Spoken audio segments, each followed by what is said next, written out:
Diamond B Sports presents the American Sports Cavalcade.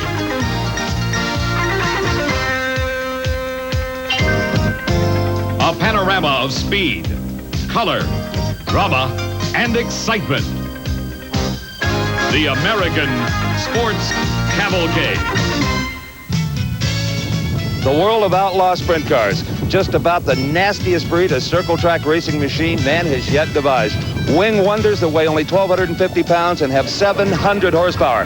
Hello, everyone. I'm Steve Evans, and welcome to a blustery day at Devil's Bowl Speedway in Mesquite, Texas. And I'll tell you one thing for sure. If push comes to shove, outlaws like Shane Carson, well, they'll do both. Okay, Paul, bump them off. But, Brock, I got one question. Why would you build a $50,000 race car that won't even start itself? Okay, Steve, let me ask you a question. Why would some of the best sprint car drivers in the world show up at a little windswept racetrack outside Dallas, Texas? I'll tell you why. This is a world of outlaws, and these guys will race anywhere as long as it's on dirt. We're going to see some of the very best in the business today. Sammy Swindell, Steve Kinzer, Brad Doty, Ron Schumann. They're all here for some real wheel-to-wheel action, World of Outlaws style. And Brock, Devil's Bowl is kind of an interesting racetrack. It's a little short of a half a mile, and there's an elevation change between the front straightaway and the back straightaway. Right, Steve. As a matter of fact, the back straight's about 15 feet higher than the front, so you drive up through 1 and 2, down through 3 and 4. Otherwise, pretty uncomplicated racetrack, but there is one unexpected element here. Well, as you can tell by the flags on this state-of-the-art flagpole, the wind is blowing pretty good here today at Devil's Bowl. The weatherman says 30 miles an hour steady with gusts to 40. Now, the drivers have the wind at their back coming down the front straightaway, and they're head on into it on the backside. I asked some of them, how is this wind going to affect the handling of their machines? Well, it's quite a bit different from one end to the other. You're going into 3, you can run in wide open, and really you don't even have to hardly even turn the car. If you just kind of help it into the corner, the wind will turn it. And on the other end, you have to go in kind of slow and be pretty hard on the brakes, because if you don't, the wind will carry you right off the end. Well, the biggest problem we're going to have, I think, is going into turn 3.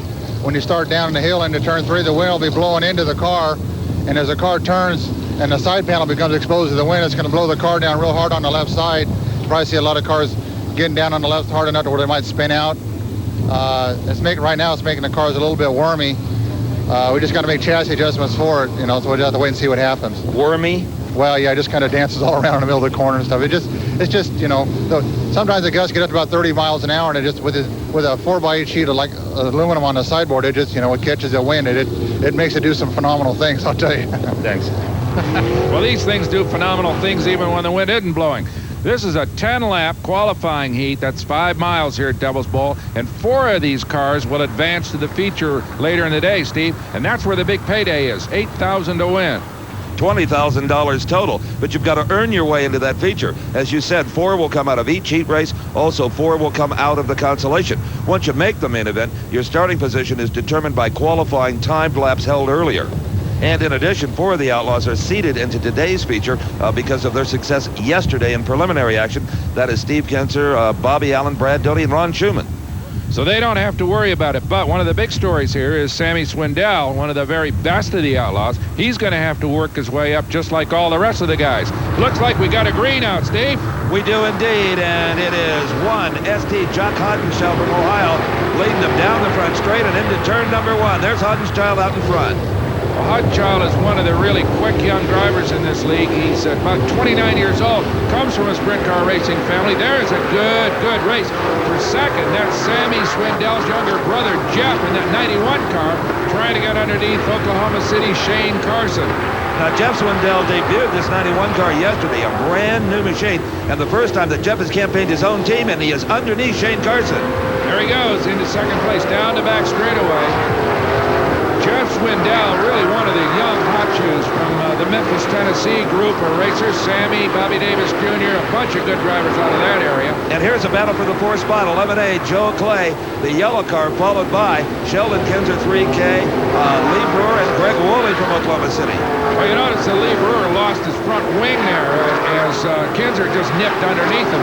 These front, whoa, look at that. That was Joe Clay. He got real crossed up. Oh, loose. Now, that's the area where that wind is sweeping sweeping across that turn 3 and 4 area, Steve, that the guys Tim Green talked about earlier. And it may be that that's the problem that he had right there. Now 4 go to the main. Lee Brewer just slid into the 5th spot. He's got to get one more position to be assured of a start in the feature. Well, there's Jeff Swindell trying to catch up on Jack Hodenschild, but he's not doing much in the way of narrowing that distance. And here is the crucial battle for that 4th position. 3K Sheldon Kinzer on the outside, 1S Lee Brewer on the inside. Here goes Kinzer. He's around on the high side. Can he make it work? No. It is Brewer down underneath him. Good race there. This racetrack has a couple of grooves, as you can see, as Kinzer and Brewer both try the low side on turn 1 and 2, but you can run high here, too. Notice there are no fences at Devil's Bowl, so if you get a little wide, you just got to go out and drive around in the Mesquite for a while and come back on the track. Pretty forgiving racetrack. It is, until you get one of these things upside down. That is Sheldon Kinzer. He's kind of the senior member of the Kinzer clan of racing folks. They build engines, build cars, and race, of course. The greatest one of them all, the best known certainly, Steve Kinzer, is a cousin of Sheldon Kinzer. Kinzer, this one has run at Indianapolis a couple of times, and a fine driver in his own right. Our leader there, Jock Hodenschild, has had a pretty easy time of it here, so we have not seen him display the bravado that he's capable of. His reputation is for driving on sheer guts. Well, they call him the Wild Child, and he really is a fine race driver, very brave. Notice he just slides that race car almost all the way around Devil's Bowl. Very seldom gets the wheels straightened up except for a little bit on the front and the back chute, but the cars are run really on the throttle. Just pitch them into the corner and use that throttle to drive them through, and Hodenschild's really good. Last lap coming up, 1/2 mile to victory here, and to assure him of a place in the feature later in the day. And that's the one thing everybody wants to accomplish, Brock. Get to that feature the easiest way possible. The last thing anybody wants to do is fail at the heat and have to get into the Consolation and be in the top 4 there. Just more laps on the car. And a lot hairier driving as Jack Hodenschild from Millersburg, Ohio, takes the first heat here at Devil's Bowl. We'll see him later in the main event.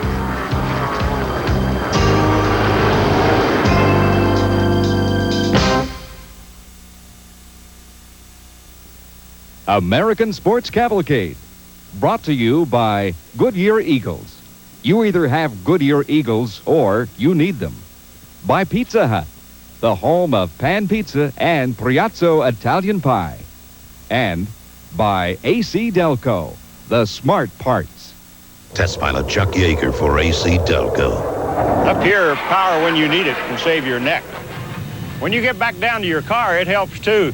Today's smaller engines need extra firepower from a spark plug, and AC delivers. If you could look inside your engine, you'd see an AC spark plug delivering up to 30,000 volts, firing 30 times a second. Firepower when you need it from AC. Get rebates now on AC spark plugs. Never wait for trouble. The 1985 NHRA Pro Stock Champion. Tires, Goodyear Racing Eagles. The 1986 Street version. Tires, Goodyear Eagles. The 86 SCCA GT1 Champion. Tires, Goodyear Racing Eagles. The 86 Street version. Tires, Goodyear Eagles. The 85 IROC Champion. Tires, Goodyear Racing Eagles. You either have Goodyear Eagles or you need them. Today, Maria Coletti will make her father's favorite Italian pie for the very first time. An age-old family recipe that includes one rather special ingredient, meatballs. At Pizza Hut, we are proud to introduce our own version of this classic. We call it Priazzo Verona Italian Pie. Perhaps today will be your first time, too.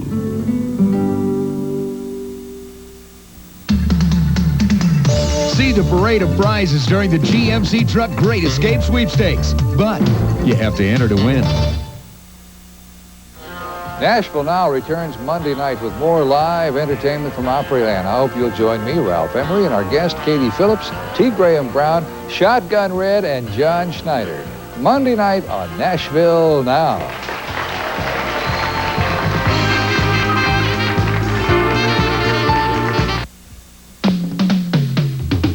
Sprint car fans have come from all over the Southwest to Devil's Bowl Speedway today for the World of Outlaw action. Jock Hodenschild won heat number 1. Sheldon Kinzer was 5th, so he did not transfer to the main event. He'll have to run the Conti. Brock is with the winner. Well, Jack, that was an easy way to start the day off. Yeah, the car's feeling pretty good, and I think we're getting a little closer, and I think it's going to be all right by main time. How about the wind? A lot of people are commenting on it. Looks like it wants to push you off between 1 and 2, and then it really buries you pretty good coming off of 4. Yeah, you can feel it down the back chute a little bit, moving the car around, but it's not really that much of a problem. Do you change the wing angle at all? Yeah, lower it down a little bit. So you're going to get it ready for the feature? Yeah, we should be looking pretty good for the main. Real good. Okay. Thanks. An interesting man, young Jack Haudenchild. Small of frame, but with a heart as big as a lion. And now let's go to Steve Evans with the second place finisher, Jeff Swindell. Well, Jeff, were you trying to catch Haudenchild or just stay in front of Jane Carson? Well, I started out there. He got started on the front row, and he got to take off pretty good there. We got into second. I felt we was catching him just a little bit, but, you know, it's really hard to make up that much ground in that short of time. So I just kind of wanted to stay where I was at, try not to use up the tires too much, and just ride the thing out, because all we had to do was run the top 4. So, you know, that was the best thing to do at the time. Well, you accomplished that. Good job. Thank you very much. Jeff Swindell, 25 years old, from Memphis, Tennessee. As we said earlier, the younger brother of the more famous, perhaps, and a little bit older, Sammy Swindell, as he checks over right now the tire wear. That's a critical factor here at Devil's Bowl. And here we see heat number 2 setting up on the pole, as it were. The inside of row 1 is Tim G., who comes all the way from the Yukon Territory in Canada. Jimmy Sills in number 9 from Sacramento, California, one of the better drivers in this particular league. Rocky Hodges from Des Moines, Iowa.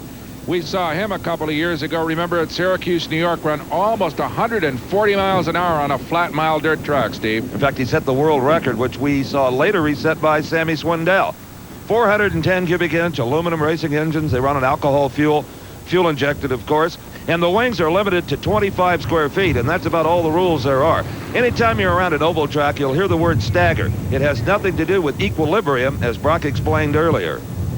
Stagger is a word you usually associate with the bar rooms and New Year's Eve parties, but not so in sprint car racing or in racing of all kinds for that matter. Stagger is the phrase used to differentiate the size and tire circumferences. Now notice this sprinter of Brad Doty's. The left rear tire is substantially smaller than the right rear. As a matter of fact, the left rear is a circumference of about 94 inches. It's mounted on a 12-inch rim. But over here on the right side, look at the size of this. They used to call this a humper. Now it's just called a dirt tire. But this thing is 104 inches in circumference, mounted on an 18-inch rim. Now this tire, of course, takes the brunt of the cornering power on a small, short dirt track like this, where all the corners, of course, are left-handers. So the right side tire, carrying about 6 pounds of air, that's all. The left side about 4 pounds is the critical factor here. And you're going to see a lot of tire wear at the Devil's Bowl, as this tire really fries coming off the corners.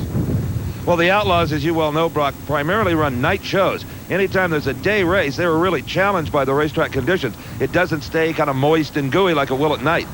It'll get more like asphalt. We've got a green flag here on heat number 2, Steve. Indeed we do, and Tim G on the inside of the front row will lead them uphill out of turn 1 into turn number 2. Wide open through turn number 2. High line, low line, everybody all over the racetrack, down the back straightaway, and there is Steve Perry in the number 8 car, challenging G on the outside, coming off turn 4, Steve. Oh, and Perry's pass is decisive. He just says goodbye to G. The yellow car, 88M Mike Ward, is now in the 3rd spot. Well, Steve, he is, we got a couple of 88s in this race, both G and Ward carrying that number, but there goes Ward breaking loose from Tim G in that white 88. The yellow one is Ward, and now he's going to try to challenge Perry for the lead. That's right, Ward is in the 2nd position now. We've got a good fight for the lead. Here comes Ward on the outside, and he is not going to make that one work. Well, that's a high line off that corner, but he's got him, it looks like, yes. He took the high side up on top through turn 2 and blew off Perry down the back straightaway. So Mike Ward has the lead from Memphis, Tennessee. Good race for 4th place, Steve. That's right, 88 Tim G and Dave Bradway Jr., the 3L car. And that is a crucial race because only one of them will go to the main event. You got to be 4th or better. Oh, we've got another good race for 2nd right now, Steve. That's 6X. That's Billy Jack Holder there. And that white car challenging the number 8 car, Steve Perry. Look at Holder just broadslide that thing around up on the marbles, way up high. Takes the high side, and in fact, they got a little bit too high there, and Perry got underneath them. Well, look at this three-way tussle for that important fourth spot. In fact, Tim G, the 88 car, just drove around Dave Bradway Jr. in 3L to take fourth position. Rocky Hodges, the third car, Bradway comes right back on him, and it is G and Bradway getting together. Oh, look at Hodges on the outside, way up on the cushion, rim riding, they used to call it in the old days, as he goes by to take over that spot in a beautiful drive right by everybody. And Rocky is not going to be satisfied with fourth position, even though it'll transfer him to the main. He's going right after Billy Jack Holder for third, and he got it. Well, he's working well up on top, up on that cushion of soft dirt, Steve. That's where his car is handling really well right now. So he's just driving right around the outside of everybody. Now he starts to challenge Steve Perry for the second spot. Rocky Hodges, number 20 sprinter, working beautifully here at Devil's Bowl right now. And that's the secret, of course, if the chassis is hooked up, as they say, you can drive anywhere on this racetrack. In fact, there he goes into second place. So Rocky Hodges has really taken over from fifth place up to second in the last 3 laps. Beautiful work by Rocky.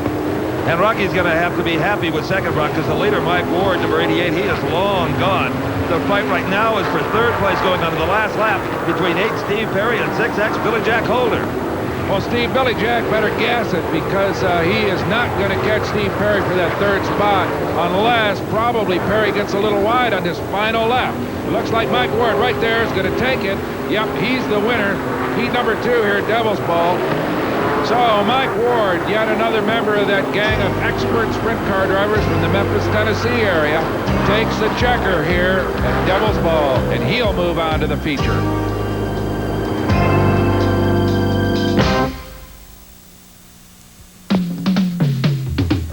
Back at the Devil's Bowl in Mesquite, Texas, where Jeff Hausman and some of the Outlaws are getting ready for heat number 3 here. I'm Brock Yates along with Steve Evans, and here are the results of the second heat. Mike Ward won it. Remember, Rocky Hodges came out of the middle of the pack to take second. And now, let's go to Steve with the winner. Well, Mike, a good job, but the wind looked like it was buffeting you around a little bit. Yeah, the wind's pretty bad out there. It's bouncing around pretty bad in 3 and 4. And the wind also tends to dry out the racetrack, which is no big help, right? No, not really. It's dry, make it real hard on tires. The slicker it gets right now, the better I'm gonna like it. Is that right? For what reasons? We got a pretty nice slick track combination, and it's just working great right now. Well, we'll see how it works in the main event, won't we? I hope so. I hope we're up there. Brock's with second place. Well, Rocky, you and Steve Perry were hammering on each other pretty hard all the way, but you finally got by him. Where did it happen? I don't even remember which corner it happened on, but I don't know. They come up pretty fast here, don't they? Yeah, it did. I was on the top, you know, and had a pretty much, clear sailing to myself up there, and the track's dry and had a little bit of a cushion up there, and my car was really set up for that. I tried running the bottom early, and it just didn't work, so I moved up, and it was really nice. So I think we put on a pretty exciting race for the people. Oh, you sure did. Everybody was standing on their feet up in the old grandstands. What do you reckon is going to happen when you get to the main? Is it the groove going to move up on the racetrack? I noticed a lot of guys were trying to run low and seem to be hooking it up on the berm all the way around. Well, the top's going to slow down in corner 1 and 2. In 3 and 4, I think we're going to be able to run the top, though. I think it's going to stay there pretty much all day. You going to change the car at all? Oh, other than a little bit harder tires to withstand 30 laps, that's about all the change we're going to make. Okay, well, hope it works for you. Thanks, Rocky. Thank you. Well, from what Rocky said, it sounds like we can look forward to a very competitive racetrack this afternoon. Here is heat number 3 setting up. Bobby Davis Jr., very competitive young man from Memphis, Tennessee. Joe Garrity, son of famed engine builder Earl Garrity. You know, he's got a lot of horsepower. And one of 4 Kensers here today, Randy Kinzer in heat number 3. Right. Remember, we saw the senior racing member of the clan, Sheldon Kinzer, run so well in that first heat, and later in the day we're going to see the most famous of them all, Steve. Over the years, we've seen a lot of development, fortunately, in the crash helmet area. But one outlaw had a particular problem that he had to solve personally. Brock looked at it earlier. If you're going to run with the World of Outlaws, you better be prepared to eat a little dirt, because, as you know, it's all dirt racing from coast to coast. But if you've got an allergy, like Ron Schumann has, it could be a problem. He cannot take the dust. He's got a bronchial condition, and it requires a special helmet. Now, what he has done is adapted his Bell helmet, a little deal called Fresh Air System, which is specially built. It was started for the off-road guys in the Baja and the Mint 400, where it's even dustier in a dirt race. What Ron has is a little connector here. electrical connection with a battery pack in the cockpit, and it drives a little defroster motor. He's got a filter on this thing, feeds fresh air in, and then exhausts out right around his face. So he is picking up fresh air all through the race. In addition to the benefits of getting fresh air, he's got kind of a little defroster in there that keeps his visor from fogging up. So it's a neat setup, and I would imagine you're going to see more of these as the Outlaws expand their schedule. And we'll see Ron Schumann don that very unique helmet for the feature race today. He was seated into the main event by virtue of his success yesterday. Right now, we got 10 laps of racing in heat number 3. Remember, the top 4 go to the main event. All right, off the pole, that is Ted Lee in the number 37T car, but right now it's Bobby Davis Jr. who dove right past him in turn number 1 to take that lead. And I'll tell you what, Steve, this young man really shoes a sprint car. If anybody overtakes him in this group of guys, it'll be amazing. Bobby Davis Jr. is really, I would say right now, the class of this field. Indeed, but what a battle we've got for the second spot. 37T, Ted Lee, followed by 4, Joe Garrity, and 3, Danny Smith. 3 good drivers right there, too, and there's Joe Garrity in that number 4 car going high to get around the number 3 car, Danny Smith. So Smith hanging on there, but Joe Garrity right now has opened up a little bit of distance on him and has Ted Lee in his sight. In red number 3 there, Danny Smith. He's getting pressure from 7X Randy Smith for his 4th position.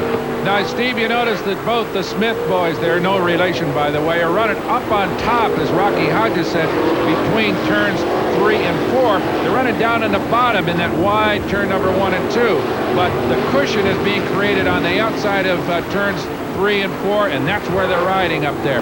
And as you mentioned earlier, Brock, this track is more and more starting to resemble asphalt.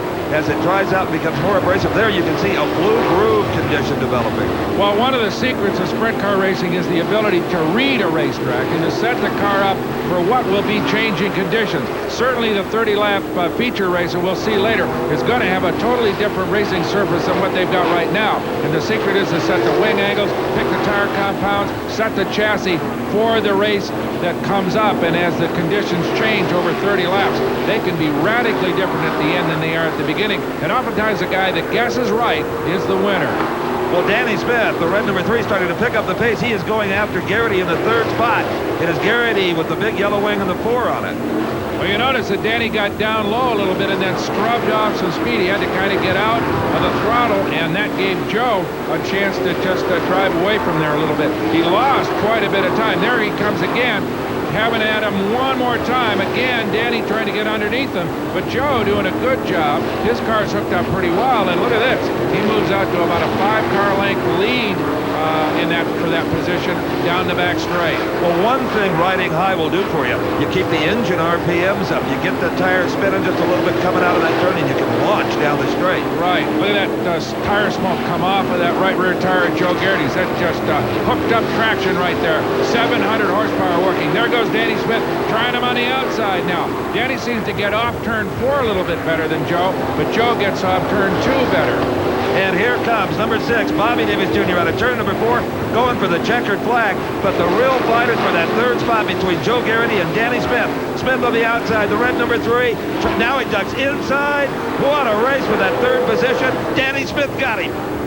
Beautiful move by Danny Smith. Goes high and then cut underneath Joe to just clip him at the checkered flag. So Bobby Davis Jr., one of the Memphis gang, dominates the 3rd heat, but the big show is between Danny Smith and Joe Garrity.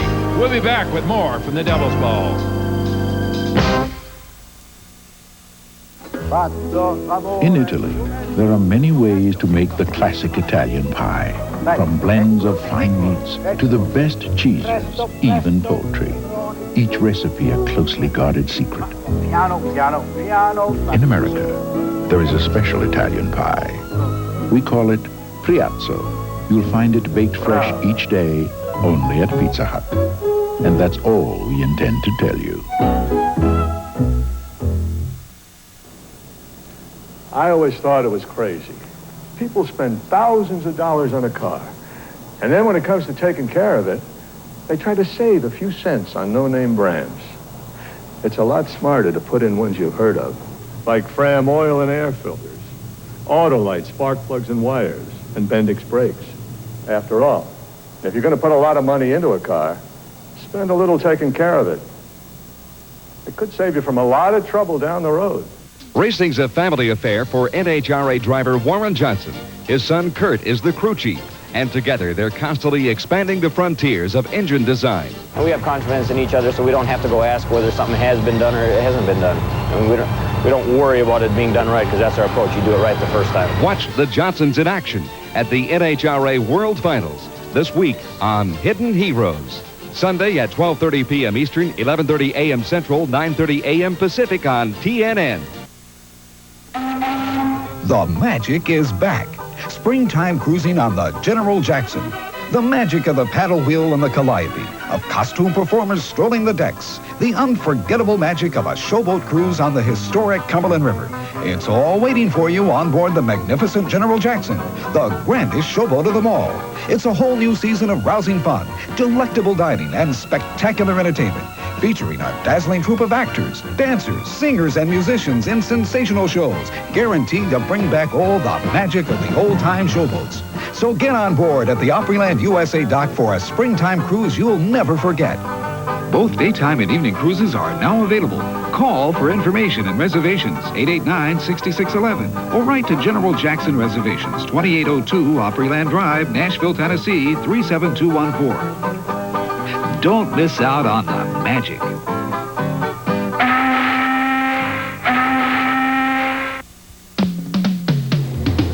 Well, the Outlaw Sprinters are putting on quite a show here at Devil's Bowl in Mesquite, Texas today. That's Tim Green getting ready for heat number 4. As far as heat number 3 is concerned, those results have been posted. And, of course, it was Bobby Davis Jr. winning it. The real fun race to watch was Danny Smith and Joe Garrity. Brock right now is with the winner, Bobby Davis Jr. Is the wind affecting the race cars as much as it looks like it might be? Yeah, it's affecting them real bad, like going down the back straightaway and getting into 3 down there. It wants to shake you around quite a bit, but other than that, it's going to slow down a little bit more, so other than that, it's not too bad. Do you think the racetrack's going to slow up a little bit? Well, it's slow right now, but if it gets rubber on the ground, I think it'll get faster. Okay, well, I hope you get the right setup for the feature. Okay, thank you. Buck, for sure. Remember Danny Smith and that great third-place capture? Steve's with him. Danny, that was a nice piece of driving to pull off that third place on the last lap. A little bit of luck, lap cars, and I didn't figure the corner out on 1 and 2 until the last lap. It's starting to get rubber down the middle, and it's getting stickier, and I was going in real low, trying to stay down tight, and it was still glazy down there, and I was getting real loose, and watching them guys in front of me. A couple laps ago, I moved up the middle and got a good run off the 2 on the last lap, and then had a good run off of 4, and a couple lap cars in the way, and Joe really wasn't that concerned. We was in the transfer spot, so it really didn't mean that much other than that we passed the guy. Good show. All right, thanks. But I don't think Joe enjoyed it quite as much as Randy did, right, Brock? Well, Joe, I'll tell you what, that's what the fans came to see, what you and Danny Smith put on here. That was a super race. Yeah, I kind of got loose down here towards the end of the race, and he kind of caught up to me there towards the end. But it's good, close racing, you know, and all 4 of us made it in the show. So. You starting to look like you were looking at the right rear. Were you starting to go away on you a little bit? Yeah, we're going to have to go with a harder tire. It's going to start using tires pretty bad today. So. Yeah, everybody said that we've talked to said they're going to go to a harder compound for the main. Yeah, we're going to go with it just a little bit harder. We chose a soft one thinking we could get a good starting spot, you know, and then just kind of hold on towards the end of the race there. So what you'll do is probably everybody run a little bit slower for the first 4 or 5 laps of the main till they get those tires scrubbed in, and then they'll start really roaring, huh? Yeah, that's what it looks like. You're going to have to take it easy the first few laps till you get some heat in your tires, and then, you know, go for it. Well, I hope it works for you. Thanks, Joe. Thank you. Well, that's not the last we'll hear of tire talk, because picking the right tire is every bit as important as having the right amount of horsepower on a racetrack like this. This is heat number 4, the final shot at qualifying for that main event, and a couple of big names in this. Tim Green, who we saw win here at Devil's Bowl a couple of years ago, and Sammy Swindell, 2-time king of the Outlaws. Right, Steve, and Sammy is in this heat based on the fact that he got spun out in the feature race yesterday and finished back in 14th spot. So he's going to have to work his way through the field. Some of the other hot shoes, Steve Kinzer, Brad Doty, Bobby Allen, they finished well enough based on qualifying in their finishes yesterday, so they don't have to run the heats. They're just going to sit by in the old infield on top of their trailers and watch the rest of the guys struggle. As we've got a green, that's Swindell in that red number 1 in the second row. Watch him. Everybody, oh, and we have got contact on the front straight. 1, 2, 3 cars involved here. A chain reaction crash right at the start. The yellow caution flag is out for sure. Number 52, Steve Laney, in that yellow car up against the fence along with Dean Lindsay. Jack Hewitt in the 63 out in the middle of the straightaway. The cars will slow down and reform. You know, Steve, it's possible they can restart these guys. These cars are like little hunks of billet steel. They're really strong. But then again, it's possible they suffered some suspension damage. It looked as if Laney got up against the fence pretty hard, and he may have some problems, but who's to know? They may get underway again. Let's take another look at it. And I think we'll see what caused this chain reaction. Watch the white car, Tim Green, 5M. He comes up high, right there. He just tags poor Steve Laney, puts him right into the wall. Jack Hewitt, the 63 car, he had nowhere to go. From another angle now, you will see the yellow car. That's Laney sliding up towards the wall, and Tim Green just grazes his left front wheel. But it's enough to point him towards the wall. Poor Jack Hewitt had nowhere to go but to hit him. Well, it's just one of those little incidents in real close racing like you get in Outlaws on half-mile dirt tracks. It wasn't Tim Green's fault by any means. It's just that two guys trying to be in the same spot at the same time, that's all. Well, crewmen are on the scene with the sledgehammers and the crowbars, going to try to get these cars back into the race. Dean Lindsay's machine looks repairable. The car with the most damage is number 52, Steve Laney, and Brock is with Steve to find out. Well, Steve, it looks like there's kind of a dispute about how that all happened. How do you see it? Well, I see it 2 times in a row. Tim Green just skated out and pinned me on the fence. That's the only way I can see it. So you were coming off of 4 and you just got up against the fence. He had nowhere to go. He won't let you have a place to go. Right. I see. Are you all right? Yes, sir. Fine. Hurt the race car bad? Yeah, tore it up pretty good. Yeah. Well, we're sorry you're out. Well, thank you very much. Glad you're okay. Thank you. Now let's go to Steve with one of the other drivers involved, Jack Hewitt. Well, Jack, you get back in this thing? Yeah, we just really didn't get bumped too much. We just kind of spun to miss everything, and we just kind of rubbed the wheel. It's that old deal, aim for the spinning car, and maybe you won't hit him, huh? Yeah, well, I don't think we're going to hit him no more. He's not going to be in the rest of this race. It looked like he just got into the wall and turned him sideways. I think he bumped somebody, or somebody bumped him, and I don't think that last one was his fault. Well, glad to see you right side up and getting back in it. Thank you. And Brock's with yet another guy involved, Dean Lindsay. Just a quick word, Dean. Are you out, or you try to repair the front wing, I noticed? Well, we'll try to repair the front end of the car, and then we'll make the B main, I hope. Well, we're sorry you're out. I hope you get back in. Okay. Well, 2 out of 3 getting back in it really isn't bad considering what could have happened, Brock. Right, Steve. Like I said, they build these sprinters really tough. Now let's take one last look at that little spin here at the start of heat number 4 at Devil's Bowl. That is Laney up against the fence. Tim Green just nicks his left front wheel. He's sideways up against the wall, and there's Jack Hewitt spinning out as well. But, as we said, 2 out of 3 back into it, and that's not bad considering what might have happened. Well, I don't think Tim Green will be getting a Christmas card from Steve Laney this year. You're right, I doubt it. Okay, they're out circulating the racetrack under yellow, getting ready for a restart of heat number 4 here at the Devil's Bowl. Stick with us. The Outlaws will be back.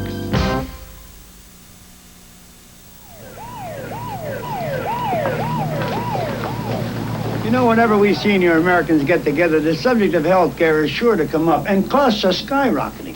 Now, friends, if you think Medicare is the answer, listen to this. Today, Medicare pays less than half of the average health care bill. Less than half. You're responsible for the rest. That means a stay in a hospital could cost thousands of dollars out of your own pocket. Let me ask you something. You know what a deductible is, or a co-payment? Well, that's the part of the bills you pay yourself. And they've been raised every single year since 1968. The deductible that started at $40 is now over $300. And you could pay that for 1 day in the hospital. Now, I know it's scary, but fortunately, I've got a great solution. So get pencil and paper for a very important phone number, and I'll tell you about it. It's the original Medicare insurance supplement from Union Fidelity Life Insurance Company. I'm sold on it. Look, it pays direct to you, not to the doctor or the hospital, unless that's what you want. And it pays regardless of any other coverage you have, including Medicare. And it guarantees to match your Medicare hospital increases dollar for dollar every time they go up. And best of all, if you're 65 or over, you can't be turned down for any reason. So get the Medicare insurance supplement that's already helping to protect thousands of senior Americans across the country. This information kit explains it all. and it's yours absolutely free when you dial our toll-free number. There is no obligation. So do yourself a favor. Call right now. At this time in your life, you really deserve peace of mind. Take Danny Thomas's advice and call for this important information today. Call toll-free 1-800-228-5757. That's 1-800-228-5757, or write to Danny Thomas, Trevose, PA 19049. Well, they're going to take another shot at getting heat number 4 underway. Number 63, Jack Hewitt, Brock Yates, is back in it. Good for him. He sure is. Jack, a really good-natured driver and a good guy, runs the USAC circuit as well as the Outlaws and is a very solid talent. He's in it, but the big story really in this heat is Sammy Swindell. Remember yesterday, Steve, he was fighting it out for the overall lead with Steve Kinzer in the feature race. Appeared to be a sure second-place finisher. He got into some traffic. Here we are in turn number 1, and you can see Swindell there.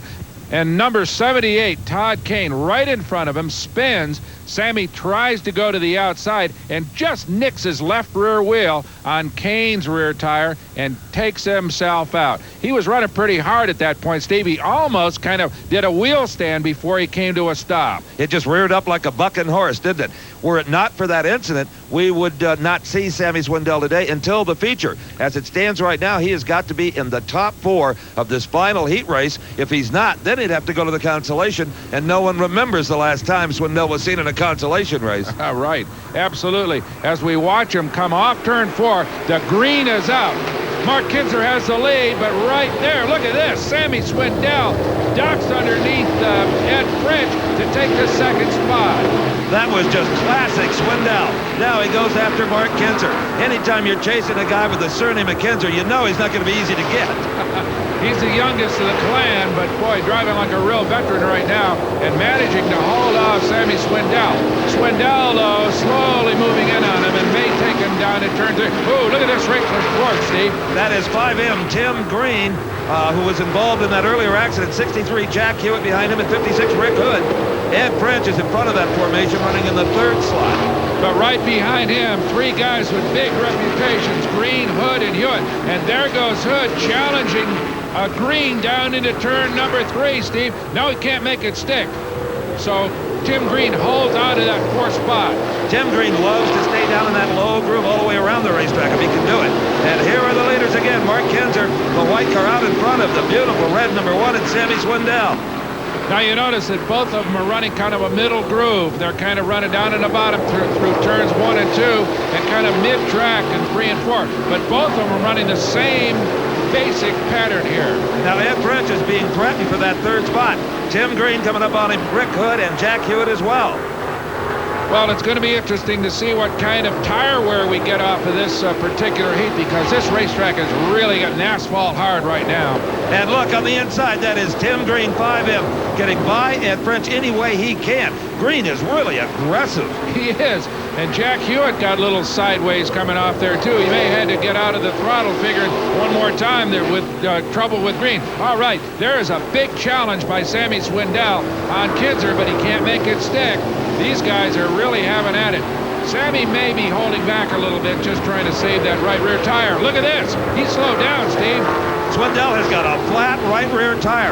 It is just shredding all over the racetrack. In fact, Sammy Swindell is slowing on the back straightaway. There's too much of this race left for him to limp it into the pits. He just spins it out. That brings out the yellow, a destroyed right rear tire. And of course, that is the weak link in these race cars. The most important component in a lot of ways is that particular tire. So Swindell may well find himself in the Consolation later today. That's incredible. The number 1 car is out of this heat. And what does that number on Swindell's wing mean? Earlier, Brock tried to find out. The car you see there is the number 1 sprinter of Sammy Swindell. Now, it would make sense that Sammy would carry car number 1. He's a former World of Outlaws champion and the 2nd winningest driver in the history of the World of Outlaws. But believe it or not, he's only one of 6 car number 1s here at Devil's Bowl. So you kind of wonder what the people up in the scoring stand do with a whole bunch of duplicate numbers. Well, they just make do, because this is the Outlaws, and like a lot of things you do in this sport, you can run any number you want. And that's not the only number duplicated here. Well, there's Swindell. He is in the pits headed for his truck and a new right rear tire. But he's not going to have time to get into heat number 4 because the green flag is back out. And look at Mark Kinzer with just 2 laps to go. He slings it into turn number 2. And he's got to be breathing a whole lot easier now that beautiful red number 1 car isn't sitting right on his Nerf bar. Good race for second as Kinzer appears to be a certain victor. But right now it's Tim Green, Jack Hewitt, and Terry Gray just battling it out for that runner-up spot. Indeed. Now Jack Hewitt, as they come down into turn number 3, let's see what kind of a move he tries to put on Green. He's going to go high on Tim Green. Of course, Mark Kinzer's going to go on to win it, but this is the race right now.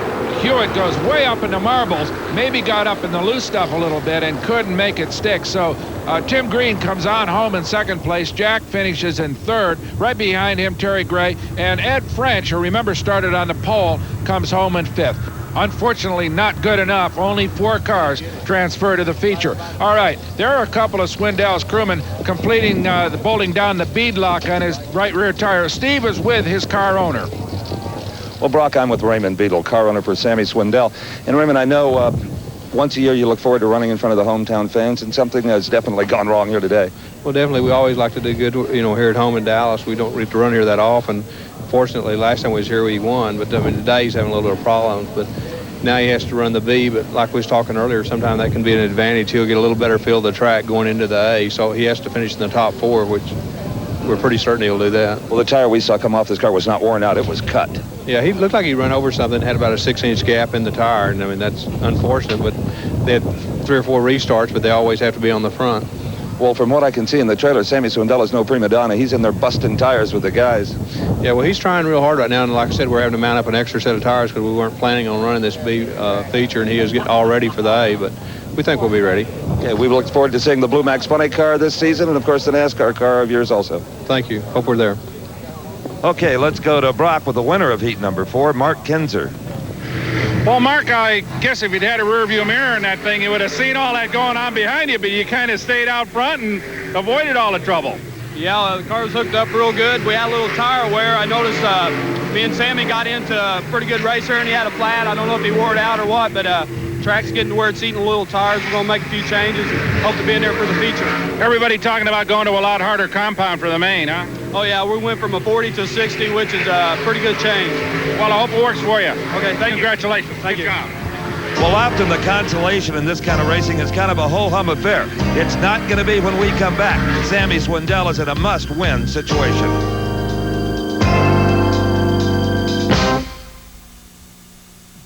Last year, 378 major auto races, like the Indy 500, were won on Goodyear Racing Eagles. That's more than 9 times as many wins as all other makes of tires combined. And that proven Goodyear quality is why more people decide you either have Goodyear Eagles or you need them.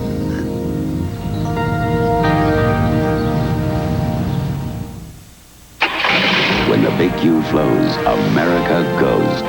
You there, Mr. Bailey, that's selling the car? You buying? Depends. How's it run? Great. Always on Quaker State. That's good. Quaker State means performance. You can depend on quality. I've heard that. One-of-a-kind formula. Stable viscosity. Keeps flowing. Protecting. You sold me. The car? And the oil. Quaker State. The big Q stands for quality. Always has, always will.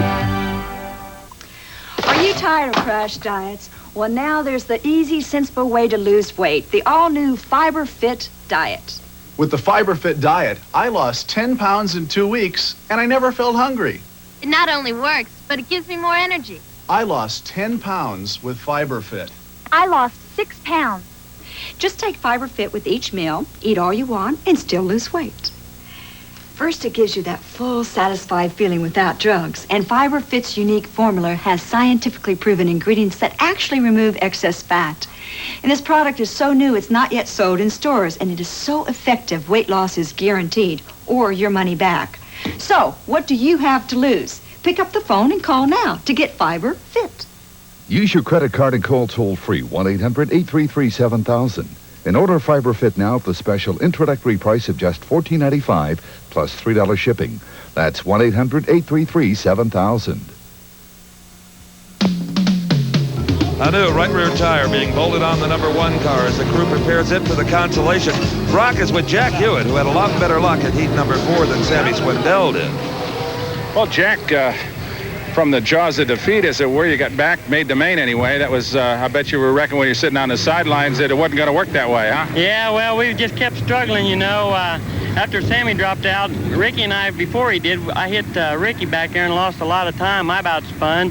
And then Terry Gray got me, and boy, for a minute I was concerned, but not how fast, it's how far. A whole lot going on in 10 laps, right? Oh, man, that was a long one, especially them starts and then the yellow with the flat tire and all. It made a long race out of it. I'm sure you're going to make some changes after getting bounced around like that on the chassis, huh? Well, we're going to have to go with a little bit harder tire, and hopefully we can get her to come off a little bit harder, and we'll be about in there, I'd say. Good deal. Well, I hope it works for you. Thank you. For sure. Hey, there's a new line for us, Yates. It's not how fast, it's how far. And here's the incident Jack was talking about in case you just joined us. Watch the yellow car on the left-hand side of your screen. That is Steve Laney. Now he gets tagged right there, the left front wheel. That turns him into the wall. And here comes Hewitt. He makes contact with Laney. Jack Hewitt was able to get back into the restart and ultimately transfer to the feature. Not so lucky Steve Laney. He was sidelined for the day. Let's go to Brock Yates with Tim Green, who nudged Laney. Well, Tim, that was kind of the race that wouldn't end after a long haul for you. Yeah, it was kind of a bad deal. We were a little bit loose, and I got sideways coming down the front straightaway, and Steve Laney was trying to pass me on the outside, and I got him in the fence. It's kind of a bad deal, but, you know, I had to track, so it's just, you know, something that, just one of those racing deals. I mean, I feel bad for him, but the wind's blowing pretty hard. It's making it kind of tough.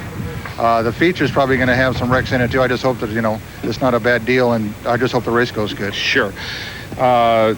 You didn't seem to have a whole lot of punch in the race car. I was watching it on the starts, and Sammy just seemed to be able to pull you coming off the corners. Was that a question of just being loose, or was it the engine down a little bit? Well, I think the motor's running okay. I think we just missed on the tire and the chassis combination a little bit. We were pretty much the way we were yesterday, and with the wind blowing, it's got the car acting a little bit different, so we got to make some chassis adjustments to compensate for it. But, you know, the motor's running good. If we get the right combination, we'll be right there, hopefully. If you know, we was there yesterday for about 10 laps till the tire went away, so I have to wait and see what happens today. But I start 12th. I don't know. Well, we'll hope it hangs together for you. Good luck. Thank you very much. All right, they're getting ready for the start of the Consolation. In heat number 4, the man you just heard Brock talking to, Tim Green, finished second to Mark Kinzer. Jack Hewitt grateful for a third-place slot. Ed French, well, he'll be in the Consolation. He did not get into the top 4. And there is Sammy Swindell in the number 1 car. Boy, has he got his work cut out for him, as you said, Steve. He's got to be in the top 4 to transfer to the main event. And this is no easy field. Tim G., the Canadian, is on the pole. Dave Bradway Jr., always a strong runner. Sammy Swindell, of course. Jimmy Sills, popular and fast Californian, is in the Consi. Right. And Sammy is not even near the front. He's back in row 3, so he's got some fast guys to get by. There's Sheldon Kinzer and Rick Hood, Randy Kinzer. Hey, and there's Steve Laney. Steve, I thought he was out. Well, I believe he is, Brock. They've got him listed in the Consolation here, but that car was pretty bent up. They listed him. He had right up to the last minute to join the field if he could. Yeah, I sure don't see him out there in that jumble of cars as they're still under the pace lap. I think they're going to get the green, though, as they come down in formation down the back straightaway and off that little sweeper in turn 3 and 4. So Tim G is on the inside of the front row on the pole, and it is G with a hammer down. G will lead him down into turn number 1. Side by side, Joe Clay, 11A, and Dave Bradway Jr. fighting it out for second. Well, look at this. Sammy Swindell in the number 1 car, right in there. He's going to challenge Joe Clay in the 11 car right now by him. So he is moving up. There is Tim G still leading it. Right behind him is Dave Bradway Jr. And in the 3rd spot is Joe Clay. So Sammy Swindell, as we've said before, has got to move up at least to 4th. You heard his car runner say, maybe we can use this Consi to our advantage. All right, Swindell is in the 4th spot now, if he can hang on to it. Not only is he going to hang on to it, Steve, he's going to nip past Randy Smith into 3rd and probably start to challenge Dave Bradway Jr. in that 3L car. They're really starting to smoke the tires coming off of those turns. All right, there's the race for the lead. Tim G, followed by Dave Bradway Jr. in the 3L car. But right behind them, the old pro, Sammy Swindell, slowly moving in. But Bradway right now is giving Tim G all he wants for that lead. Swindell, just an artist behind the wheel of a sprint car. It's a pleasure, especially to watch him pick his way through a pack. Well, he's going to put a challenge on these guys. Probably right now, he's making sure that that race car is handling. Notice the smoke. That is not oil smoke or exhaust smoke. That is just rubber smoke. These cars are really hooked up on this racetrack now. And the more rubber on this racetrack, in some ways, the better for the feature to come. Right, but right now, the tire wear has got to be excessive, especially for Bradway. Bradway has just put all that weight transfer onto that right rear, and he is getting heavy tire wear. Look at this, a little bobble there by Tim G down into turn 4, but he does hold on to the lead. But notice Swindell on every lap, a little closer, a little closer. Underneath now, he looks as if, yeah, he got Bradway. Beautiful move by Swindell off turn 2. But Sammy has got to be thinking that right rear tire problem he had earlier, he's got to conserve it a bit. Well, he's going to go for the victory. Right now, he's assured of a spot in the main event, but he's just going to drive past Tim G. G cannot hold him off. There he is, your leader, Sammy Swindell, charging to the lead from his 6th place starting spot in this race. And now that he's out in front, hopefully he'll be able to back it down just a little bit to finish. Good race for second, though. Bradway and G still after each other, as they have been right from the green flag. But so far, G has been able to hold him off. Bradway sliding hard in that 4th turn, going all over the racetrack trying to get around G, but he's just not able to do it. And in the final transfer spot is 7X Randy Smith. Randy is just going to sit back there. I'm sure he's not going to try to challenge anybody because his opportunity will lie in the feature race. So now that they've kind of stabilized their position, the last lap coming up, if Bradway is going to do it, it's going to be in the next 2 corners. Well, we heard Sammy's car owner Raymond Beadle say sometimes running the Conti can work to your advantage, and I think Swindell has learned something about track conditions here. He's sure off to the checkered flag. It should be quite a shootout between that man, Steve Kinser, Brad Doty, Ron Schumann, and the rest of the Outlaws. The feature is coming up.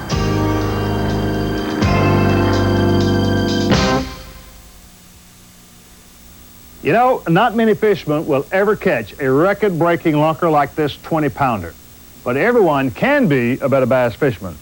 I'm Ray Scott, the president of the Bass Angler Sportsman Society, and I'd like to help you be the best fisherman you can possibly be through our Bass Society and our publication, the Bassmaster Magazine. As a member of Bass, you'll enjoy 9 big issues of Bassmaster each year. Every single issue is loaded with valuable bassing tips and tactics and how-tos to help you catch bigger bass and more of them. Plus, we'll send you your very own membership packet, including a membership card, decal, handbook, and this handsome embroidered patch. And right now, I've got an extra special get-acquainted gift for you when you join Bass. It's a big bonus tackle pack, including a spool of string line, a pack of Mann's auger tail worms, an LC spinnerbait, and a supply of True Turn brood hooks. And there's more. If you act right away, I'll also include a free copy of Jackpot Bassin' for a grand total value of $9.95. That's right, it's all absolutely free. Our gift to you with your $15 paid membership. Now, here's all you have to do to join Bass and enjoy your free gifts. Call toll-free 1-800-833-7000. Major credit cards accepted. And remember, we guarantee your satisfaction or your money back. That number, 1-800-833-7000. Give us a call right now.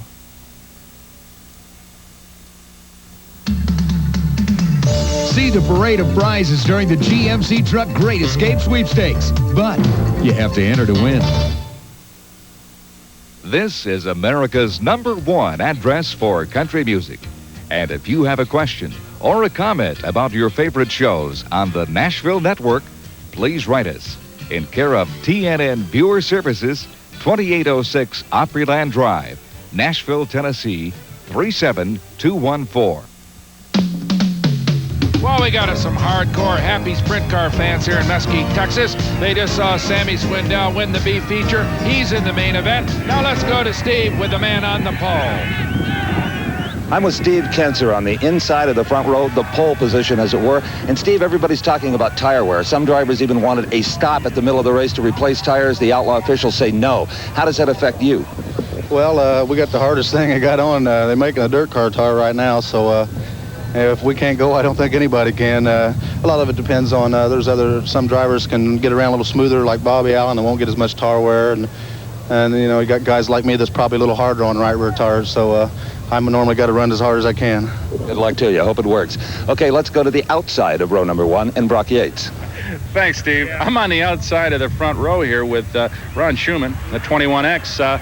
Ron, the way that qualifying has started to run here today, you haven't had a whole lot of track time. Some of the other guys have been running all afternoon, and you've only had a couple of hot laps. Well, it saves me a tire bill. If I had to run qualifying in heat races, I'd have probably burned up a couple extra tires. But hopefully it'll be the car will be pretty good just the way it is, and we're ready to go.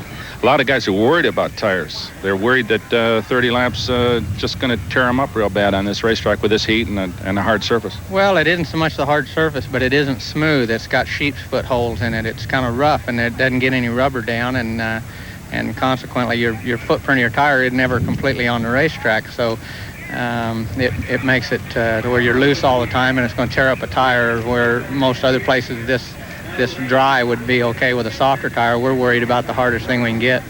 Okay, well, I hope it works out for you, and good luck. Thank you. Okay, and now let's go to Steve with a third-place starter. Brock, we may have a problem here on Brad Doty's car on the inside of the second row. Brad, you've got a leaking valve stem, it would appear, something like that? Yeah, it's just the bleeder valve that lets air out as the tire gets hot, gets pressure in it. We just trying to get adjusted right now. I can hear it hissing right now. How important is that valve? Well, it's doing what it's supposed to do. It's letting air out, but it's unfortunately letting it out now, and the tire's cold. The only thing I can hope for is once we get rolling, that we can keep going and we'll have a lot of yellows, and then maybe it'll even though it's leaking air, the temperature will keep the air in the tire. Well, they still got a few moments. Let's hope they can get it fixed. Yeah, I think they will. Okay, again, let's go to Brock Yates. He is on the outside of the second row. Well, Steve, I'm with the man who's going to start on the outside of the second row, the man who got second quick time here in qualifying, Bobby Allen. Bobby, it looks as if you've got not a brand new fresh tire on that right rear, but a cured one, which may be a little bit harder compound. Is that why that decision was made? Well, what it is, it's a hard tire, but also what we had a little warm up there, and you want to scuff these tires in because they're new, they wear off too fast. So yeah, it is a little bit better deal to do. Because it makes the tire, it cures it, and then it doesn't, you take a fresh tire and go right out there, it burns it right off. Okay, so you got a real rough racetrack and a hot one, but are you worried about tire wear in a 30-lap race like this? Yeah, I'm worried about it because Sammy ran the same tire. Of course, it was a new one in the B race, and he burned it off, so they went to a harder compound, which him and Steve's the only one that has right now because this tire truck didn't have anymore. And I'm going to run kind of conservative to try and save the tire and stay with them and hope that maybe they lose their tire. Okay, well, good luck. Hope it works out for you. Thank you. Okay. Now, starting in the next row is Shane Carson and Joe Garrity. But back in the fourth row are two very, very familiar names in this World of Outlaw racing. Two brothers. And Steve is with perhaps the most famous of the two. Steve? Brock, you're right. Sammy Swindell has been a big story today. And Sammy, I'm sure you feel a lot better right now than you did when you came in with that slash tire in the heat. Yeah, well, that was just something that, we haven't done in probably 2 or 3 years, and it just happened today. We cut one right in a tread, and you hardly ever do that. Your brother was telling me that sometimes that extra track time, if you can win the B main, is worthwhile, and you kind of got some momentum going into the A feature. Well, that helps because we come right off the racetrack and we kind of know where it's at and what's going on. But the hard part's going to be passing. Guys can really hold you up here, and to pass somebody, you're going to have to be hard on your tires. The guy out front can just sit there and ride and really save the thing. So it's going to be tough to pass, but maybe we'll have an edge. Maybe the car will be just right and we can slip right under them. If anybody can do it, you can. Good luck to you, Sammy. Okay, thank you. On the outside of this same row is Sammy's younger brother, Jeff. Well, Steve, I'm with Jeff Swindell. He's going to start in the 8th spot, and I'm sure that you're a little concerned about tires. Everybody else seems to be talking about him, Jeff, but not much you can do about it, really. Well, especially we're running the Hoosiers this year, and they're just getting back into the deal, and we're just about the only one on the Hoosiers. It's not as easy because you can't walk over and see what the other guys are running and how they're wearing, and it's been 5 races ago since we've been on the racetrack, so it's a really big difference in the tire deal because you can get some that durometer are the same and stuff like that, but the wear is totally different between a Goodyear and a Hoosier and the different types of tires. So I think we've got the right choice. I've run these tires over at Ascot a couple of weeks ago, and they seem to work really well. We were really fast over there, but you know, it is a big guessing game. 8th spot is back here. I'd rather start on the front, but if we did our homework right and got things right, we'll be there. You know, we got a good shaver motor running good and good gambler car, you know, and I'm wrenching the thing and driving it. So if you can't blame anybody else but yourself. If we do good, it's because I worked hard, and if we messed up, it's because I did something wrong, you know. But hopefully we can pull this thing out. While everybody's concerned about tire wear, this man, Brad Doty's problems are compounded by a leaking bleeder valve. We'll be back for the final Outlaw shootout. It should be a good one. TNN has the best country music, entertainment, and sports specials all during May. Saturday, May 17th, we'll take you to Mickey Gilley's world-famous honky tonk for great music from Lacey J. Dalton, Johnny Lee, and Gail Davies on Gilley's Saturday night. On our newest weekday series, Lorianne Crook and Charlie Chase report on a wide variety of entertainment news with features, premieres, and live performances. It's all on Crook and Chase. Saturday, May 31st, big fish can mean big bucks for rival anglers in the Bass Mega Bucks Tournament, a new concept in competitive fishing. Also on the 31st, a field of expert drivers fire up their production sports cars and touring sedans to face the demanding road course at Riverside, California in the Bendix Trans Am Racing Special. Gear up for all the excitement in May on the Nashville Network. This week, go RVing to beautiful San Antonio, Texas, as Kenny and Donna Price tour the legendary Alamo and visit popular Market Square. You'll take a carriage ride through historic downtown and dine on a floating barge along River Walk. You'll also go to the Big Funville Family Motor Coach Association's annual convention. All this and more on Wish You Were Here. Sunday at 11:30 Eastern, 10:30 Central, and 8:30 a.m. Pacific on TNN.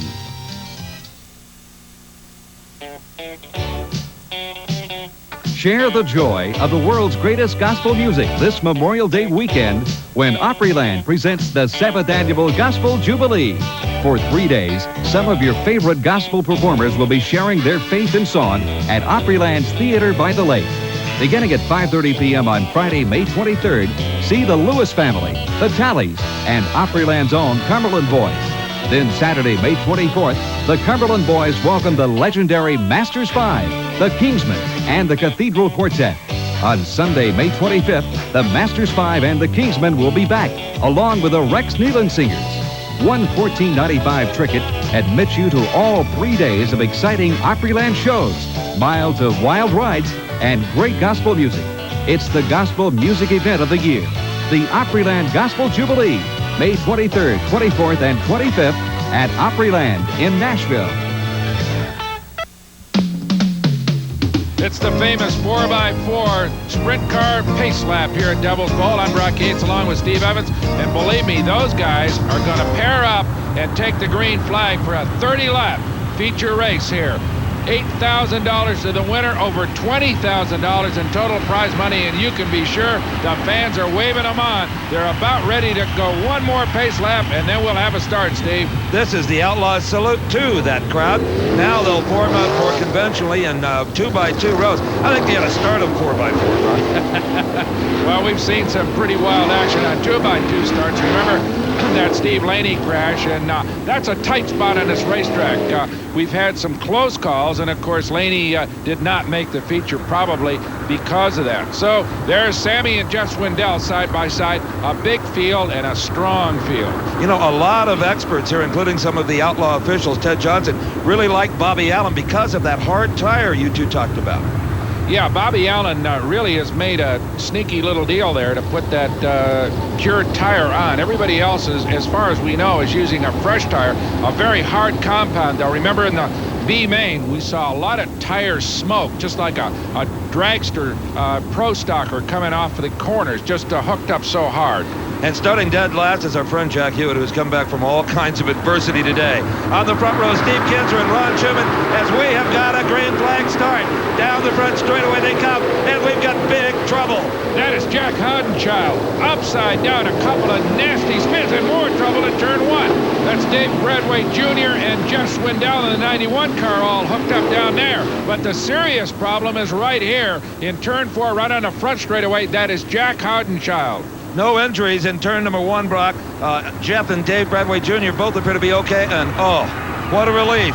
Out of that sprint car to the roar of the crowd comes Jack Houdenchild. What a tough little guy. He is indeed. He kind of took a couple of quick moves there just to tell everybody, hey, I'm all right. Don't bother throwing me in the back of that ambulance. Let's take one more look at this. And possibly see what triggered it. First, we see Houdenchild right up on the back of Randy Smith's car. Then Bobby Davis Jr. gets his nose beneath Houdenchild's car, and ultimately it catapults the front end of that car 20 feet in the air. You see the wing take some of the shock out of it. It almost landed back on its wheels were it not for that left rear coming in contact with the wall. And amazingly enough, Brock was talking earlier how tough these cars are. It's not all that badly bent up. And fortunately, neither is Jack Houdenchild. Let's go down to the pits and see if Brock can get a word with him. Jack, you all right? Yeah. Did you take this? What happened? You got up against the fence? Yeah, just got front end caught with somebody else and just took off. You're okay, though? Yeah, okay. Yeah, no problem. Again, another look at this spectacular accident. It looks as if possibly the number 6 car, Bobby Davis Jr., may have pushed Houdenchild into the back of Randy Smith's car, and then Bobby Davis Jr. still involved in actually flipping the vehicle. What punishment that man took. He's got to be in very good physical condition to walk away without as much as a limp. Well, if that had been an Olympic diving competition, I think he got about a 9 on that one, Steve. That was about a half gainer with a twist. But fortunately, no damage to Jack Houdenchild, but he will be out for the day. All right, remember now, just a few feet further down the racetrack, we had another incident as the green flag dropped, and that involved Tim Green down here in the blue and white number 5 car trying to squeeze underneath Dave Bradway Jr. Now, Green made it, but Bradway got bunted into Jeff Swindell, and they rode up over each other's wheels and just came to a halt. Now, it appears that neither of the cars are badly damaged, and they've both been hauled to the pits. Well, here is Jeff Swindell working on mounting a new tire. These are what they call knockoffs. You just spin that nut on it, it holds the wheel on. So apparently that was Jeff Swindell's only problem. Well, here is Dave Bradway Jr.'s crew. They are working on his car as well. It also doesn't seem to be very badly damaged. Probably make a tire change and check that suspension setup to make sure that they haven't knocked anything out of kilter. But he's going to climb back in and restart. In the meantime, Jeff Swindell has about completed his repairs. Steve is down there with Jeff to find out exactly what happened. Jeff, no damage other than a tire wheel? Yeah, kind of bent the front wing up a little bit, bent a wheel, cut a tire, tore the hood up a little. That's about it, really. Not the first time. Nah, it's just one of them deals. Okay. He'll be back in it. Remains to be seen, however, how well the car will handle. Boy, there's a cool customer. And meanwhile, right next to him, brother Sammy has come into the pits taking advantage of this little break in the action to make some final suspension adjustments. You can be sure he's going to be a factor in the feature coming up.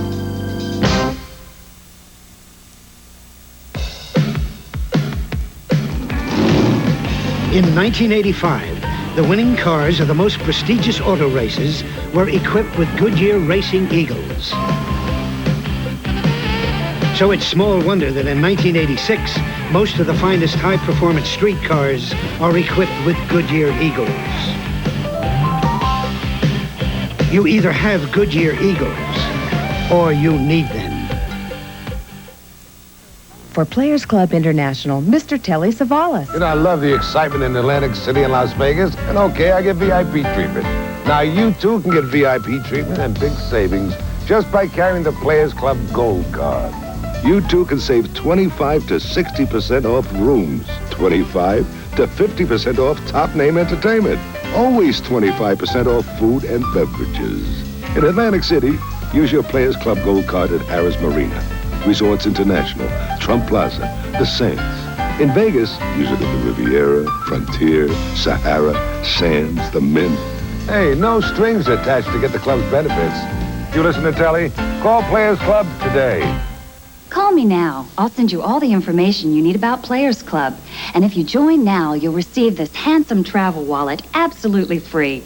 Call 1-800-833-7000 now. That's 1-800-833-7000.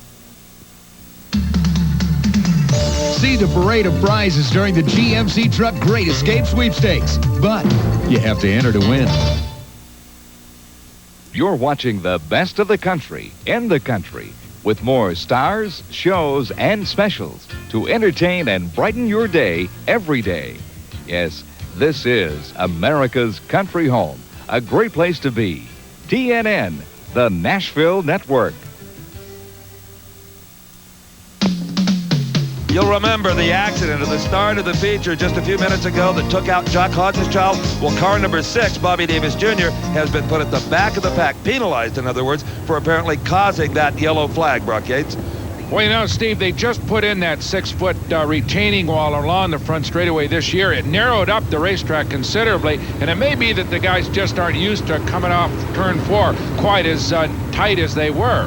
And leading the pack down for the green flag, Steve Kinzer, white number 11, orange 21X Ron Schumann. Everybody looks as if they got through turn 4 all right this time as they sail. Look at this, Schumann out front.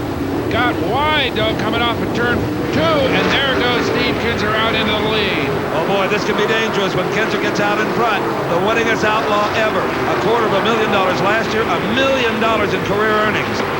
And meantime, at the back of the pack, Steve, Dave Bradway Jr., Bobby Davis Jr., and Jeff Swindell, they were involved in that first lap caution. They are going to have to fight their way all the way through the pack. But up front, remember what Sammy Swindell said about if you're leading one of these things, how much easier it is when you're trying to pass people. You use your tires up a lot more. Well, right now, Sammy Swindell sitting back there. He started in the 7th spot. He's going to have to work his way through the pack. And to make matters worse, Steve, he's fallen back a spot. Now he's sitting in 8th. Yes, he is, working on 7X Randy Smith, who is in the 7th spot. But a 3-way duel for the 3rd position. 18, Brad Doty is in 3rd, and coming up on him is 1-8 Bobby Allen from Pennsylvania. Shane Carson is in the 5th spot. Well, Shane Carson is right in there. But Bobby Allen working on him really well. Bobby Allen, as remember, he's got that tricky tire on there, and it looks as if everybody is just kind of stabilizing right now. I don't see anybody really running too hard, and it could be they're going to let this race unfold for maybe 10 or 15 laps before they really start to step on the gas. I agree with you, Brock, and apparently the bleeder valve is working fine on number 18. Yep, Brad Doty is running well. There's Brad Doty, and right behind him, that's Bobby Allen in the 1A. Allen, though, trying to get past him. The Pennsylvania driver, 2 Pennsylvania drivers for that matter, both of them coming out of that very quick Eastern Pennsylvania circuit. Brad Doty, now in one of the best new cars on the circuit, got himself a really good ride this year. Now, Bobby Allen is known as a driver who likes to ride low. He doesn't go out of the rim if he can help it. See, he hugs inside pole there, trying to get around Doty. He'll stay down there. A guy who does it all, builds his own cars, builds them for other people as well as own engines. He can just do anything that's required in sprint car racing. Well, and like a lot of young men now coming into racing, he's a former go-kart champion. And we know that there are a number of other guys that have moved out of the go-karts into the big time. All right, those 2 guys hooked up, really running very, very evenly, but Brad Doty, for the most part, able to stay in front of Bobby Allen. Let's see what happens when they get up on some lap traffic here. They're not that far away from it. Right. Brad Doty just sideways through turn 1. Beautiful moves on those sprint cars. Now we're starting to see that rubber smoke again, and that means tire wear, believe me. Okay, there's Brad Doty, 18. He is still in that 3rd position. Bobby Allen has lost a little ground on him now due to that lap traffic. In fact, that's Rocky Hodges giving him a little bit of problem there. Rocky not running quite as well, although he challenged briefly Bobby Allen as Bobby tried to get through him, past him. Well, still, that duel continues for the 3rd spot. The blue car, Bobby Allen, chasing down, or trying to chase down, Brad Doty in 18. Boy, look at that tire smoke. It just gets worse and worse and worse. Remember now, Steve, they're going uphill into turn 1, and that may be where they're really low. Now, right tire. Lee Brewer spins, and Brad Doty almost collected him. We got a caution. Boy, good work on the part of Brad Doty. A lesser driver would have just T-boned 1S Lee Brewer. Brewer just seemed to spin all by himself. Another driver from Memphis, Tennessee, and a very young driver to boot. Now watch this, especially 18, Brad Doty. Doty coming into turn number 4 with Bobby Allen right on his Nerf bar. He sees Lee Brewer spin, so he did have some advance warning. He's just trying to figure out where he's going to go. And Doty, boy, did he shave this close. Whoa! He sure did. And take a car out of a really 100-mile-an-hour broadslide like Doty was in and to straighten it up and then steer it around that spinning car really took some deft and really clever driving. Okay, there's your leaderboard under caution. Kinzer and Schumann right together in 1 and 2. Brad Doty, who almost got collected, he's back in 3rd place, and we got a green already. All right, let's see if Ron Schumann can run with Steve Kinzer. Kinzer out front. Orange 21X and Schumann in the 2nd spot. As they thunder down in to turn number 1, that's Kinzer out front. Then Ronnie Schumann. Sammy Swindell, the red number 1 car, is still in 8th position. He's got his sights set on 5M Tim Green and number 4 Joe Garrity. Swindell getting by a lap car right there, and now has got Garrity firmly in his sights. Garrity, the number 4 car with the yellow wing. Well, right now, Steve, it looks as if Swindell is just stuck in the pack. He doesn't seem to be going anywhere. I mean, Garrity's running very much the same way as Sammy. You wonder whether or not that chassis adjustment he made during the caution meant anything. There he got by Garrity, but that isn't any big deal. Joe's a good driver, but he's got a long way to go to catch up to the leaders. And here's Bobby Allen, just blows right by Brad Doty. Where did that come from? Good move by Allen. He just took a shot at him going into the third turn, and there he is. Now he's sitting in the 3rd spot, and Doty, I wonder if Doty's got some tire problems because now he's dropped back a little bit. Well, Bobby Allen is mounting a charge now. You were talking about Swindell earlier, Sammy. I've seen him race many times, Brock, and watched him pace himself until about the last 10 laps. That could be what's going on here. Well, it may be, but he's got a long, long way to go. Doty is now fallen well back. I wonder if Brad, that bleeder valve has now lost enough air that he has got himself a soft right rear tire. And I'll tell you what, Bobby Allen continues to close on the tire-smoking orange car of Ron Schumann. Schumann's in the 2nd spot. Out front, though, number 11, Steve Kinzer, just hangs on, driving a typically smooth race. But right now, the show is Bobby Allen. And notice that there is no tire smoke off of Bobby Allen's car, or very little. That's he right. keeps it down low for better tire wear, and he's got that hard cured tire. Well, he doesn't seem to be pitching it into the corners quite as hard as everybody either, which loads, of course, that right rear tire, the outside tire. But the big question is, can Ronnie Schumann hold him off? I don't know. It doesn't look like it. Here is Allen down where he likes to be, a little bit lower than his adversary. It is Bobby Allen. Yes, he's in the 2nd spot. Boy, he is hooked up. Look at him. Now he's just driving away from Schumann now that he got underneath him. I wonder if he can reel in Steve Kinzer. I'll tell you what, he's not that far behind Kinzer, and Kinzer is faced with a whole lot of traffic. He could do it. Well, this is where it really gets difficult for the leader. He's got about 6 or 8 cars. He's got to thread his way through as they go out of turn 2. And Allen made some nice passes in there, and he's got about, 10 feet behind the leader. And Sammy Swindell, Brock, has now moved all the way up to the 4th position. Now, Swindell has got cockpit adjustable rear gas shocks on that Sprinter. That could be helping him. Look at that tire smoke in turn 2. That has got to be just like asphalt there. There goes Kinzer trying to get under a slower car, and Allen right on his tail. Kinzer, number 11, is in the lead. This is the kind of action that packs the stands everywhere the Outlaws go.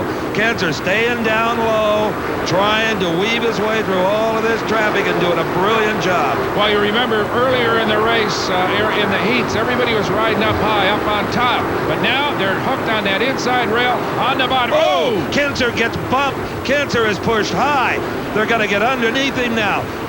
Kinzer lost about 6 spots, fell way back there. Allen is your new leader, and Steve Kinzer, flat guarantee, he is hot. And that was number 3, Danny Smith, the bump Kinzer up off of the racetrack. Boy, I wouldn't want to face him in the pits when this is over. Former Indiana State wrestling champion, he's be a bad man to tangle with. And that has shoved him all the way back to the 5th spot. Boy, the guy who's fun to watch right now is Sammy Swindell. He has pulled out all the stops. An art is behind the steering wheel of a sprint car. Look at that. He just nerves Brad Doty right out of the way. And now he goes after Ronnie Schumann. He made a move that'd make any New York cab driver proud. What a piece of traffic driving. And now Swindell's got his sights set on 21X. That's Ronnie Schumann. But now Sam also has to deal with Steve Kinzer right on his rear bumper. Oh, yeah. What a race. Right now, though, Bobby Allen has just said goodbye. He has moved well out into the front. Nobody's really watching Allen right now because all eyes are just glued on the one car of Sammy Swindell. You know, Bobby Allen has done such a smooth job at taking command of this race. I think half the people in the stands think Swindell is leading. Look at this. He is moving past Ronnie Schumann down underneath off of turn 4, and Sammy Swindell has taken over second place. And remember, it was me who said I thought he was stuck back in 7th. I'll tell you, this is the last lap. So Swindell, the best he can hope for here is second. Bobby Allen is going to win it coming out of turn number 4, car 1A. Bobby Allen wins at Devil's Bowl. Sammy Swindell is going to take the second spot, and Steve Kinzer just does get under Ronnie Schumann to salvage a third. Well, it's really hard to win a World of Outlaws feature race in kind of quiet fashion, but that's what he did. All the thrashing and banging, and Bobby Allen just drove through it all to win. We'll talk with him and the other high finishers right after this.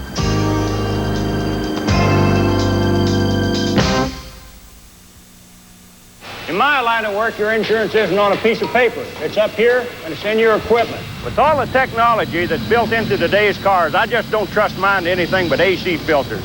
An AC oil filter can help protect your gasoline engine for up to 15,000 miles. An AC air filter, up to 30,000 miles. Never wait for trouble. Protect your car with AC filters. Now get rebates on AC filters. Call 1-800-AC-DELCO for a participating dealer.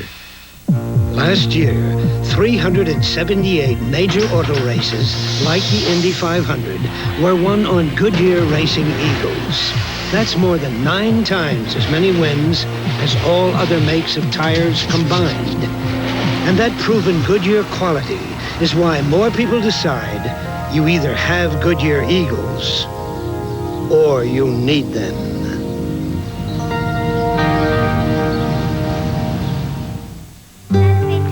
Today, Maria Coletti will make her father's favorite Italian pie for the very first time. An age-old family recipe that includes one rather special ingredient, meatballs. At Pizza Hut, we are proud to introduce our own version of this classic. We call it Priazzo Verona Italian Pie. Perhaps today will be your first time, too. Do you know what kills your muffler? Rust. Rust that can start on the inside and eat its way through. Now there's a muffler that helps stop this problem. The Walker Advantage, with a revolutionary rust inhibitor, Absorbite, that actually absorbs internal moisture. The inside of this muffler was not protected with Absorbite. This muffler was. You can see the difference. The Walker Advantage. It puts rust at a disadvantage. Warranted at service outlets and auto parts stores where you see this sign. The Outlaws lived up to their legend at Devil's Bowl today. When push came to shove, they did both. Bobby Allen, a very smooth performance, wins it. Sammy Swindell, spectacular in coming from the middle of the pack to nab the second spot. But let's take a look again at the incident that may have cost Steve Kinzer this race. Well, this is turn 1, Steve, as you see Allen down inside in that blue 1A car, dive to the inside, but right there, the number 3 car of Danny Smith just brushes wheels with the leader, Steve Kinzer, in the number 11 car. There you see Smith's car coming out there to set up for turn 1, and that is Kinzer up against the fence, and he literally got bunted up into the loose stuff. There, down on the inside goes Allen. Allen on the inside, where he'd been all day long, used that to advantage to take over the lead. Steve Kinzer recovered to take third. So a tough break for the man from Indiana, a good break for Bobby Allen. What a classic outlaw fight, right down to the very last lap. Congratulations, Bobby Allen.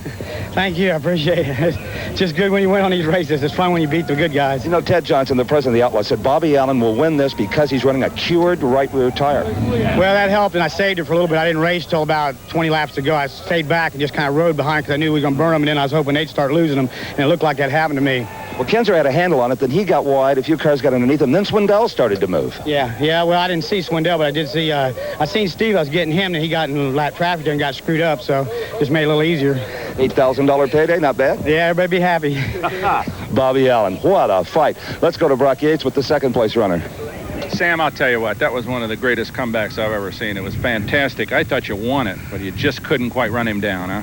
Well, just run out of time. Them guys were a little anxious there to start, and we had some tires that was going to make the race, and I just was waiting on my tires again, and the guys, a couple guys slipped by me right there on the start, but after the first caution, it looked like you fell back a little bit. I thought maybe you made a little chassis change. I thought maybe you got the car wasn't working so well. Well, we had one guy slide under me, and he got me up out of the groove, and a couple guys got by, and it put me back to about 8th or 9th or 10th or somewhere, and and it's just hard to come from back there and win a race. But we were definitely the fastest car at the end again, but we just got held up at the first and got back too far. Well, you did a fantastic job. I'll tell you what, the folks were romping and stomping up there. It was a great show. We're sorry you didn't win it. Yeah, well, thank you. Okay, Sam, super job.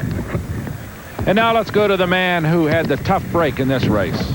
Well, Steve, you said before the race one of the keys to winning was going to be to stay away from that traffic you'd have to lap.